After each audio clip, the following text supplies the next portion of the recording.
লক্ষ্মীপুর রায়পুর ডাকাতিয়া নদীর তীরে অবস্থিত রায়পুর পীরবাড়ি।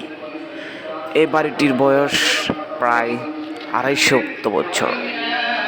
এ বাড়িতে রয়েছে কয়েকটি মাদ্রাসা এবং একটি মসজিদ এবং রয়েছে রায়পুর বাগদাদি দরবার শরীফ এবং সামনে দেখতে পাচ্ছেন মাজার শরীফ।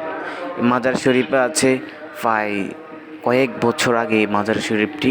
এখন আমরা যেখানে দেখতে পাচ্ছি এটা হচ্ছে রায়পুর বাগদাদি দরবার শরীফ এবং এখানে দেখতে পাচ্ছি রায়পুর পীরবাড়ি জামের মসজিদ এবং আমরা দেখতে পাচ্ছি পীরবাড়ি গেট এবং উপরেই রয়েছে একটি মাদ্রাসা ও এতিমখানা এবং আরও দেখতে পাচ্ছি আমরা হুজুরের বাড়ি এবং দেখতে পাচ্ছি মসজিদ আশেপাশে।